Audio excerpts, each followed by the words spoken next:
Herr Teufel. Hey Prost. Oder soll ich du sagen?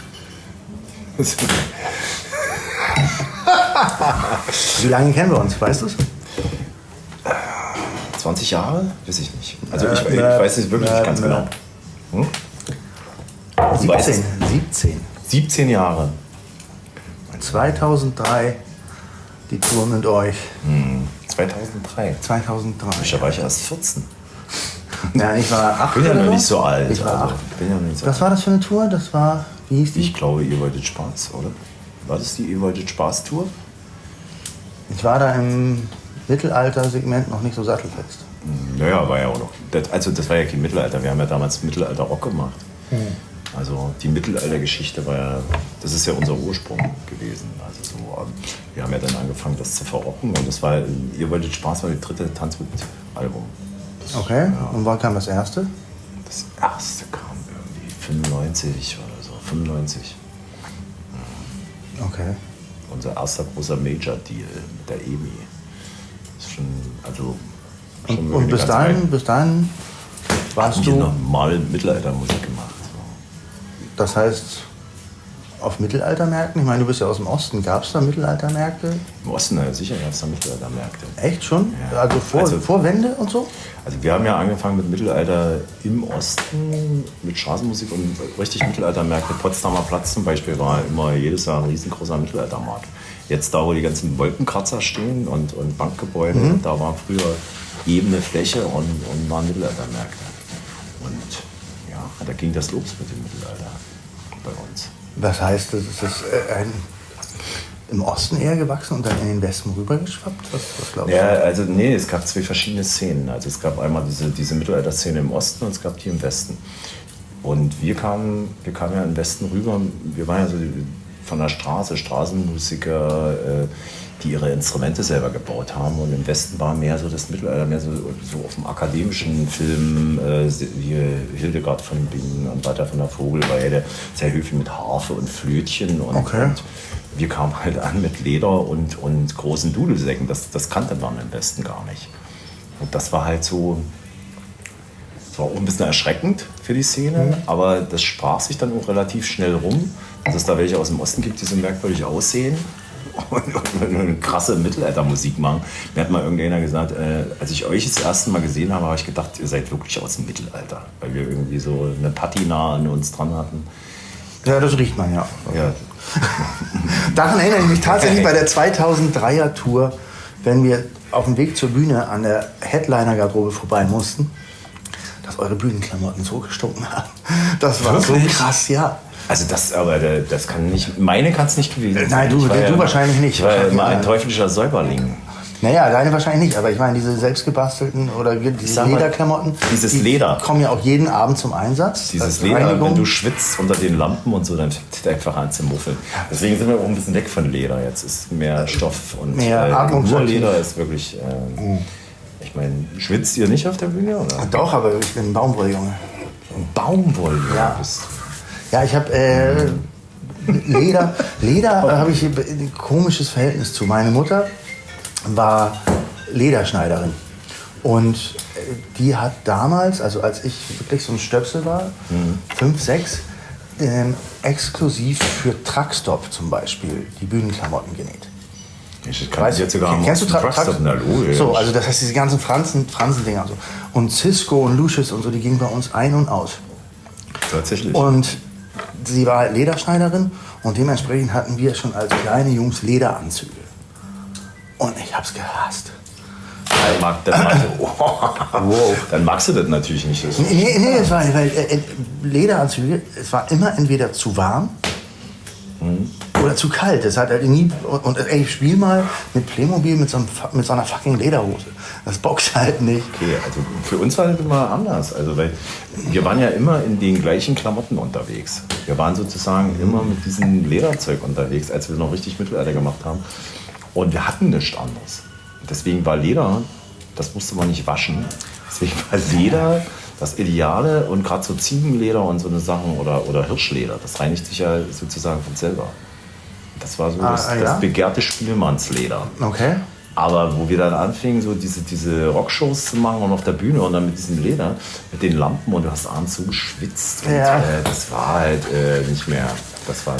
Naja, ich wollte euch nicht zu nahe treten, aber es ist halt eine Erinnerung, die ich nicht mehr loswerde. Irgendwie immer auf dem Weg zur Bühne, irgendwie an diesen Klamotten vorbei. Puh. Ja. Aber tatsächlich, du hast recht, es gibt noch eine andere Mittelalter-Rockband, die machen auch so teilweise mit Lederklamotten. Da riecht es ähnlich auf dem Weg zur Bühne. Das ist Leder, eindeutig. Ja, also ich bin da ganz froh mit der Baumwolle, dass wir jetzt mittlerweile ja auch so eine Garderobiere haben, dass wir immer frische Hemden morgens haben. So, das habt ihr alles. Naja, das ist... Ja, wir nicht. Wir haben immer noch hier unsere räudigen Dinger an. Also werden morgens meine Hemden dann gewaschen, noch gebügelt und geföhnt und so. Das ist schon ganz geil. Naja, wir stehen ja mehr so ein bisschen auf Patina. Weißt du? Also ja, finde ich auch. Ein bisschen Patina muss alles in den Haaren so zu sauber ist. Ja, ich habe super empfindliche Haut. Also so war Neurodermitis-Kind. Wie wir jetzt über unsere Haut reden. Ja, das ist, glaube ich, das, was die Leute interessiert. Musik brauchen wir nicht mehr drüber zu reden. Haben wir alles, glaube ich, schon gesagt, oder? Prost. Schön, dass du da bist. Du auch. Also ich würde, wie hast du es damals empfunden, so, als du uns das erste Mal so gesehen hast da? Also weil du sagst, du hattest ja nicht so die Beziehung zu irgendwelchen Mittelalter-Kombos und so. Ich meine, es gab's ja, damals war ja auch Mittelalter-Rock noch nicht so groß. Also es war ja kleiner. Also ich kannte halt Tanzhut sowieso nicht. Eure damalige Agentur Meistersinger-Konzerts hat das, glaube ich, damals vermittelt. Und wir mussten arsch viel Bayern bezahlen sogar.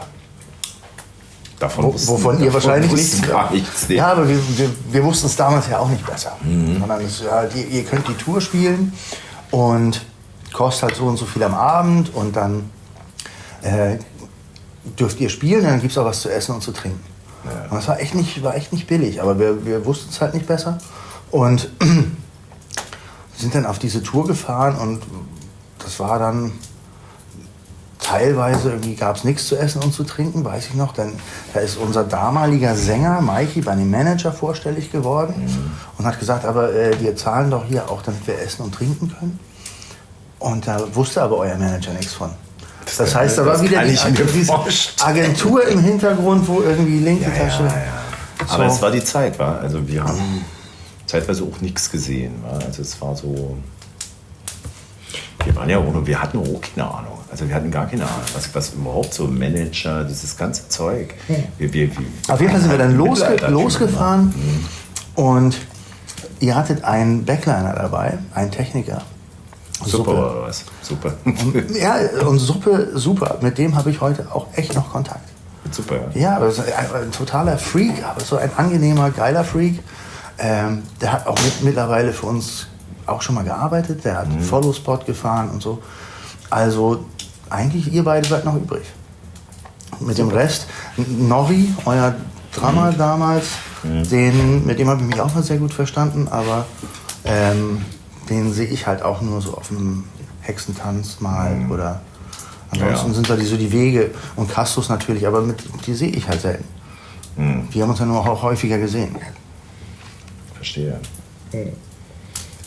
Ne, Suppe ist schon ein Experte, ja. Der war schon cool. Und warte mal, ich gebe dir ein Handzeichen. Weißt du, wer das ist? Ja, das ist Lars. Siehst du? Lars Jena. Ja. Das ist der Typ, der für uns den Live-Sound gemacht hat. Den haben wir bei euch kennengelernt. Und der ist danach... Ne, das war ja ewig unser Tontechniker. Genau, und er hat danach für bestimmt 10 Jahre Mono Inc. Live den Sound gemacht. Ja. Und jetzt ist er schön in der Festanstellung in Braunschweig. Jetzt macht er gar nichts mehr. Ich wollte ihn ab und zu mal wieder anheuern und mal ranholen. Na, ihr habt ja Chris auch. Der hat ja bei uns damals wichtig gemacht. Stimmt. Der war ja noch in der Lehre. Stimmt. Der war ja noch in der Lehre damals. Unser Lichtmann Chris Schulz, auch von Tanzhut. Alles übernommen. Ja, und wir bezahlen viel besser als ihr. Ja, das glaube ich. Aber die Zeiten haben sich auch verändert. Ja, mittlerweile, klar.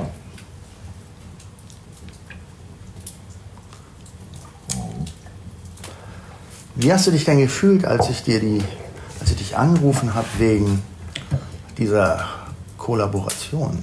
Was hast du Wegen dem gedacht? Song. Wir hatten ja schon mal eine Zusammenarbeit mit Freitag der 13. Da habe ich gedacht, okay, wenn sie jetzt anfragen.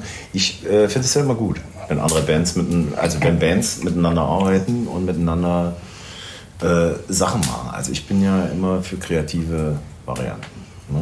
Und weniger für so, die sind scheiße und das finde ich nicht gut und Arschlöcher und bla bla bla. Ich finde es immer geil, wenn irgendjemand ankommt oder wenn man selber anfragt und es heißt einfach, ja, komm, wir machen was zusammen. Und dann hört man sich den Song an, wenn der Song geil ist, klar, warum nicht? Also ich habe mich gefreut, muss ich ehrlich sagen. Ja, ich wurde vorhin gefragt für die Dokumentation, wie lange das gedauert hatte, bis ich dein Ja bekommen habe. Und ich meine mich zu erinnern, dass du gesagt hast, ich höre es mir an und melde mich gleich zurück. Ich glaube, du hast nach 5 Minuten angerufen. Ich habe es mir angehört und habe gedacht, das ist doch geil. Läuft. Aber Englisch singen, ne? Ja, hast du vorher schon mal Englisch gesungen? Irgendwo auf einer... Ja, ich habe schon Englisch gesungen. Ich weiß jetzt nicht mehr, was war es denn? Ich habe mal Secure-Cover haben wir mal gemacht als Tanzwut. Englisch ist halt so, weißt du, das hatten wir nicht in der Schule. Wir hatten ja Russisch. Und Englisch ist halt so nicht das, wo ich jetzt selber einen Song schreiben würde in Englisch. Ja, wie ist denn dein Russisch? Einfach nicht. Wie ist denn dein Russisch? Man hat ja keinen Bock gehabt im Osten, das zu lernen. Okay, das man heißt, musste es ja lernen. Also kannst du irgendwie wenn ich eine simple Konversation auf Russisch führen? Eine ganz simple geht, ja. Also Ich liebe dich. Ja, das kann ja jeder. Nee, ich liebe dich kann ich nicht. Ne? Ja, ja. Ach so. Heißt das. Habe ich jetzt, ich liebe dich auf Russisch gesagt. Wir sind ja öfters in Russland. Wir sind ja eigentlich normalerweise einmal im Jahr, außer dies Jahr halt, wegen Corona, einmal im Jahr mindestens in Russland. Wir haben eine Menge russische Fans. Und da holst du dann irgendwie, wenn du da bist, ne? Erstens mal hast du einen großen Vorteil, wenn du diese kyrillischen Buchstaben alle lesen kannst. Du bist in Russland und hast zum Beispiel so einen Tontechniker wie Lars Jena in deinem Programm, der kann das alles nicht lesen. Der fragt mich dann, was steht hier, was ist das und so. Warum schreiben die hier Mokbar? Das heißt aber Moskau. Achso, ja.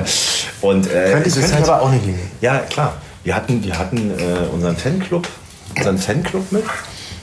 Die kommen aus West-Berlin und die haben sich in der U-Bahn verfranst.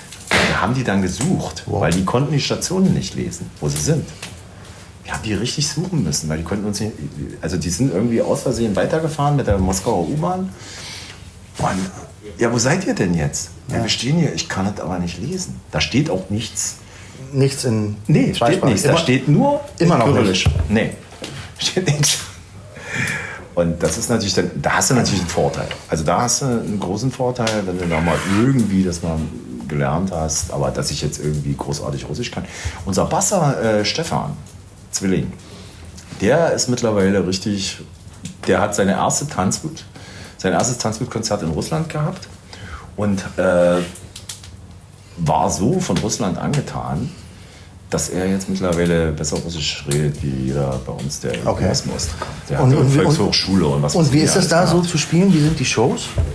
Wie viele Leute kommen da so, wenn Tanzwut da aufspielt? Also mittlerweile so 700, 800.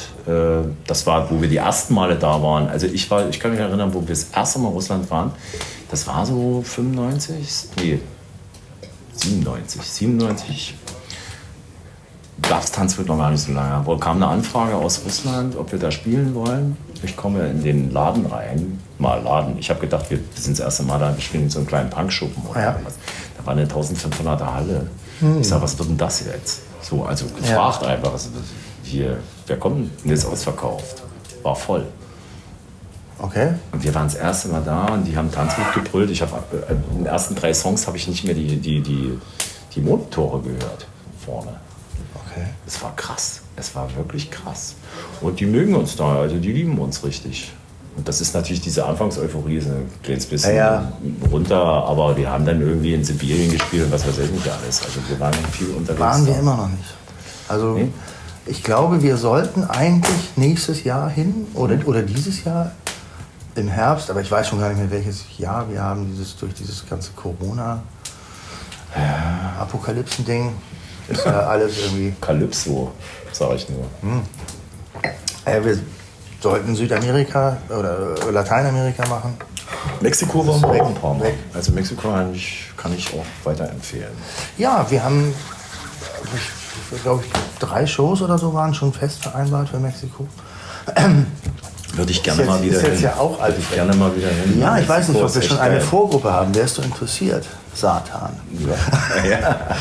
Also Ich meine, warte mal, klar, ich muss man mal könnte auch über 300 Euro während das am Abend, das für dich okay ist. Als späte Rache.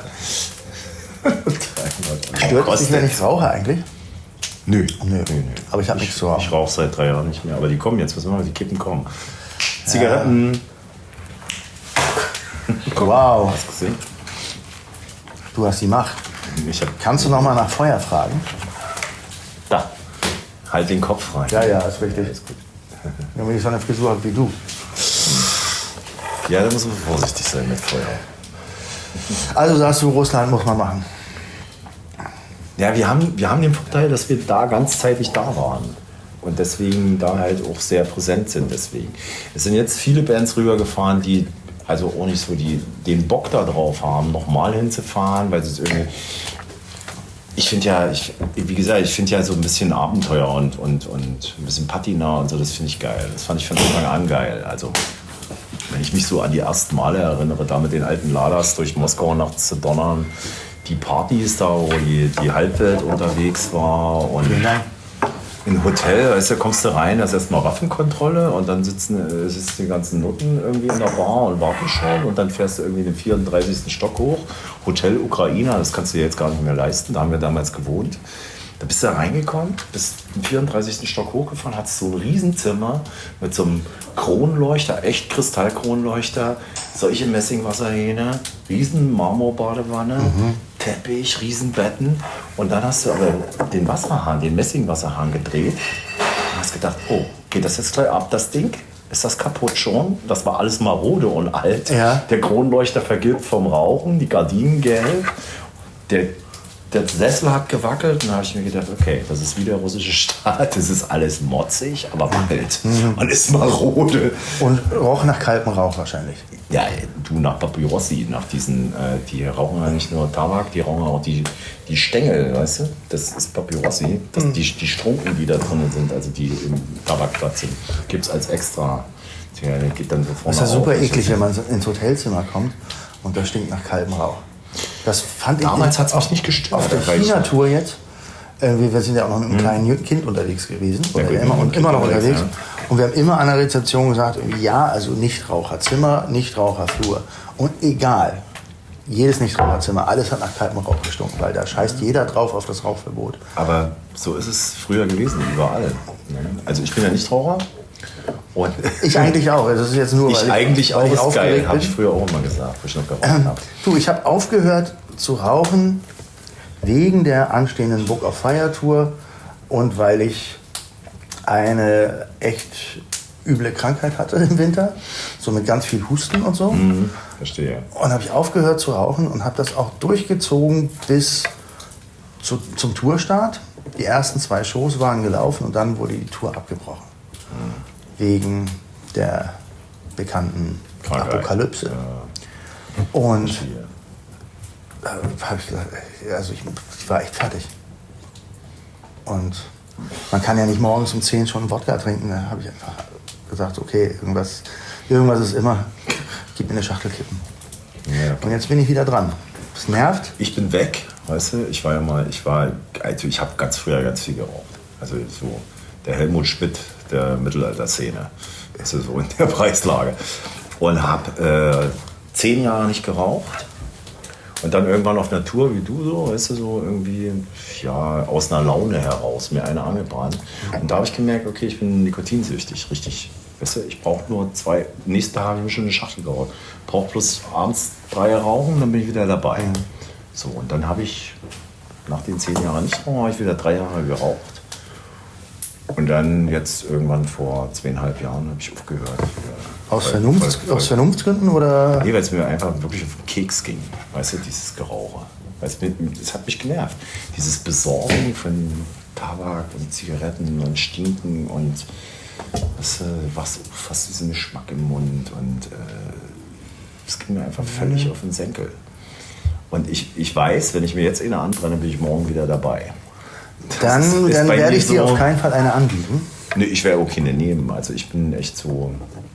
Das ist bei mir richtig vorbei. Aber wenn du dir überlegst mit diesem kalten Qualm, früher hat es überall so gerochen. Du konntest überall rauchen.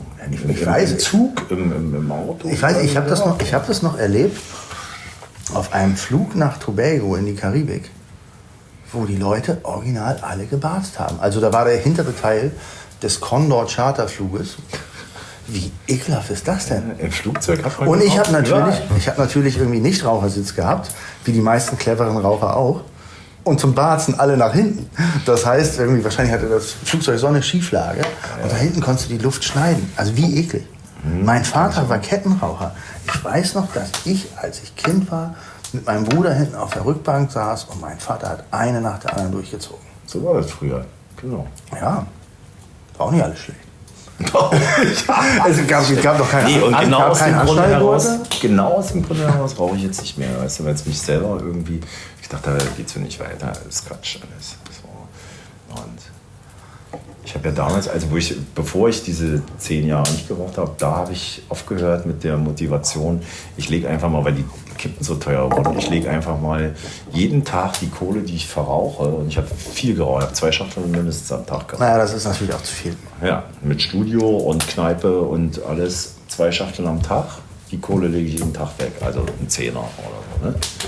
Du hast ja das Geld immer für Rauchen. Ja. Und dann habe ich das weggelegt, ein ganzes Jahr lang, und danach sind wir einen Monat nach Bali gefahren. Von dem Geld. Das war so mein Anreiz. Bali ist schön, ne? Ja, Wo wart ihr? Wart ihr überall? Frau mich nicht mehr wieder, Leute. Das ist auch schon 10 Jahre. Wart ihr auch an den schwarzen Stränden, wo man Dolphin-Watching machen kann? Naja. Also man landet ja unten in Denpasar. Ja, genau. Und dann unten ist Kuta Beach, Sano Beach. Genau. Und dann seid ihr wahrscheinlich hoch ins Künstlerdorf, Ubud. Ja. Das ist mittlerweile Stadt. Ja, mittlerweile genau. Stadt. Und wenn man dann Mount Batu, da kann man Vulkan besteigen, einen aktiven, habt ihr das gemacht? Genau, die Tempel und das ganze Zeug. Ja, und dann, wenn du dann noch weiter fährst, kommst du ja wieder, also, weil es eine Insel ist, kommst du ja wieder am Strand an, und da ist es schwarzer Lavastrand. Und da habe ich das erste Mal Dolphin-Watching gemacht. Das war Erzähl mal. naja, arschfrüh aufgestanden, also das war schon mal nicht meins. Und dann hatte uns so ein Fischer, hatte das abends irgendwie uns verkauft. Und hat gesagt, ey, ich fahr morgen raus und ihr könnt Delfine sehen und total exklusiv. Irgendwie sei privat mit mir und keine Ahnung, kostet so und so viel. Lass es 100 € gewesen sein. Weiß ich nicht mehr. Und wir haben auf jeden Fall gedacht, oh, das wird ja ein Abenteuer. Morgens aufs Schiff. Und er sagte, ja, die Delfine wurden auch schon gesichtet. Aber anscheinend waren da irgendwie noch 30 andere Fischer, die gleiche Idee hatten. Das heißt, diese Delfine, das war eine Hetzjagd. Wo ich eigentlich gesagt habe, okay, das ist, also die Tiere zu sehen, ist schön. Aber das ist so wie auf Safari, wenn du im Krüger Nationalpark bist und irgendeiner weiß, wo die Elefantenherde ist. Es ist halt sofort so, ruck. Das heißt, dieses Erlebnis von Natur und Schönheit war für mich eigentlich eher so, komm nach Hause. So. Kann ich mir vorstellen, ja. Aber ich war sowieso damals nicht so 100%ig von Bali überzeugt. Ich also als Thailand-Resident. Weil einfach, es ist für mich keine Strandinsel. So. Und damals, als ich noch kein Kind hatte, habe ich irgendwie auch noch ab und zu gerne mal am Strand gelegen und ein Buch gelesen. Da ich das mittlerweile nicht mehr darf. Das ist für dich keine Strandinsel, das sind da geile Strände. Also. Naja, geile Strände, weißt du, wenn du geile Strände sehen willst, dann musst du schon nach Thailand, ist schon geil. Ich weiß. Oder jetzt, also klar gibt es ja auch geile Strände. Algarve, das Wasser ist zu kalt, um ins Wasser zu gehen, finde ich. Wo? Portugal. Aber ich war jetzt gerade an der Strände, Ostsee. Bin an der Ostsee ins Wasser gegangen. Also ich finde mittlerweile kalt schon ganz gut. Mein Sohn, der nun die Hälfte seines Lebens in Thailand verbracht hat, mit dem sind wir letztes Jahr an die Ostsee gefahren. Ist er erfroren? Wie heißt das? Wohlenberger Wiek. Kennst du das? Also nicht weit von Boltenhagen. Wir sind an den Strand gegangen und irgendwie er schon so Richtung Wasser. Papi, das sind Quallen. Und dann, aber wir können auch woanders hingehen, wo keine Quallen sind. Das ist ja so braun, das Wasser. So, also, War es braun? naja, also weißt du, der kennt halt irgendwie Türkis, Ja. klar. Also brauchen wir nie wieder hinfahren an die Ostsee. Echt? Also ist ja super, wenn du in Hamburg wohnst und nie ans Meer fährst. Nö, ja, ich finde Ostsee gut. Ich finde geil da. Und wie ist jetzt so der weitere Plan? Glaubst du ernsthaft, dass wir nächstes Jahr alle wieder auf die Bühne gehen? Ich denke, ja. Ich denke schon. Weil- also ich habe ein bisschen, gut, Hoffnung, weißt du, so, aber man weiß es nicht, was passiert, ob sich der ganze Quatsch jetzt weiter ausbreitet, was auch immer passiert jetzt. Ich hoffe natürlich, dass wir nächstes Jahr wieder spielen können. Müssen wir einfach auch. Es geht ja gar nicht anders. Ja, wird sonst irgendwann mal eng, ne? Sonst wird es eng, ja. Müssen wir uns was anderes einfallen lassen. Ja. Irgendwas mit Kochen? Ja. Kannst du kochen? Nee, nicht so richtig. Okay, ich kann kochen. Du kannst richtig Ja, kochen. richtig kochen. Das ist gut. Also, Ja, kochen. richtig gut. Spiegelei. Nein, nee, auch sonst. Ich koche. Also sowas kriege ich, also normal kochen kriege ich auch noch Nein, hin. ich koche eigentlich Also, wirklich sehr gerne. Das war nur für mich, in Zeiten des Lockdowns war das für mich wirklich, dass ich kochen muss. Das ändert das immer. Normalerweise ist für mich Kochen, ich koche sehr gerne Thai und Italienisch. Und dann ist das für mich so eine Leidenschaft. Und dann schnibbeln und wirklich achtsam. Und dann kann ich irgendwie 10 Minuten meinen Knoblauch hacken. Weil es einfach mit einem Glas Rotwein und das ist für mich auch runterkommt. Aber jetzt irgendwie im Lockdown, irgendwie, keine Ahnung, 8 Wochen selber kochen zu müssen. War dann irgendwie. Ich kenne das, ja. Also, Also seitdem die Restaurants wieder geöffnet sind, gehe ich 2-mal am Tag essen. Ja, mittags und abends. Ja, ist einfach. ich lasse mich gerne bekochen, weil ich bin jetzt nicht so der Kochkünstler. Ich habe es ein bisschen, also früher habe ich sehr viel gekocht, also so auch selber für mich und aber jetzt man wird verwöhnt, weißt du, zu Hause. So. Ja, das ist natürlich Da auch. muss so, ich nicht so viel machen. Da habe ich Glück. wenn ich jetzt Single wäre, Ja. würde ich ja auch nicht kochen. Aber wenn du einen Partner hast, der dich natürlich feiert und das gemeinsame Essen zelebriert wird, Ja. und das ist dann so, das ist ja auch dann, Das ist ein Anreiz für dich, oder was? ja, es ist so, also wenn ich jetzt Single wäre, würde ich mir nicht so einen Punk machen. Stimmt. So. Also ich kann mich an Zeiten erinnern, wo ich Single war, bin ich auch jeden Tag irgendwie essen gegangen. Ich habe gar keinen Kühlschrank gehabt, zeitweise. Also nix. Okay, Bin aufgestanden, Kaffee raus, frühstücken, ja, dafür ein hatte ich wenig kein Geld. flanieren. Naja, du hattest auch deinen Dudelsack mit und konntest immer gleich wieder ein paar Mark machen. Das war manchmal ganz gut. Ich war damals noch Schlagzeuger, das war schwieriger mit mir. Komplette Metallica auf Schlagzeug, als Straßenmusiker. Das ist ein bisschen blöd. Ja, ja. Was spielen Sie hier jetzt? Ich spiele. Ich spiele das schwarze Album von Metallica. Hören Sie das nicht? Nee, es klappert ja mehr eigentlich. Ja, hängt davon ab, ob es editiert ist oder nicht. Aber überhaupt das so anzubieten, würde ich gut finden. Also, nächstes Jahr spielen wir, sagst du. Und Ich freue mich spielen nächstes Jahr. Ja. Und du auch? Oder bist du voller Hoffnung? Was ist? ich bin hin und her gerissen, weil natürlich will ich spielen und natürlich müssen wir auch spielen, einfach um diesen ganzen Apparat irgendwie zusammenzuhalten. Es geht ja nicht nur um, weißt du ja, ich meine, es ist ja, wir haben 13 Leute Crew und der Staat macht dann nicht wirklich viel, also eher gar nichts. Ja, da bin ich jetzt auch davon Und- ausgegangen, dass da nicht viel kommt. Also ich Ja, aber es erwarte ist, von niemandem was. also ehrlich gesagt. ein Ehrlich Crewmitglied gesagt von uns nicht. ist Ende 20, hat 2 Kinder und eine junge Frau. Mit Ende 20 hat er schon Ja. 2 Kinder. Ja, gut, Genau, und das ist normal. Techniker. Ein sehr guter Techniker, der eigentlich immer sehr gut gebucht ist. Und wenn ich dann lesen muss, dass dass es da Kommentare gibt bei Facebook mit, hättet ihr mal in den guten Zeiten vorgesorgt. Das finde ich total unfair. Also damit können Sie ja Elvis Presley meinen oder Teufel oder nicht. Naja, aber ein 28-jähriger Techniker, der erst seit 3 Jahren ausgelernt das ist hat. die Geschichte von der Grille, weißt du? So, kennst du die Geschichte mit der Grille, also die den ganzen Sommer fiedelt und dann für den Winter nichts hat und so. Aber die Mäuse lassen sie ja doch rein, dann die Grille. Okay, ich kenne die Geschichte nicht. Gibt's, also das ist eigentlich so die Spielmannsgeschichte. Die Grille fiedelt den ganzen Sommer und hat nicht vorgesorgt für den Winter. Und dann regen sich natürlich alle anderen Tiere auf, die sowas machen. Hamster, Mäuse, Eichhörnchen, die alle irgendwie ihre Nüsse anlegen. Und dann ist sie kurz vorm Erfrieren und dann kommt aber die Maus an und holt sie noch in den Bauch rein. So ist das Ende der Geschichte.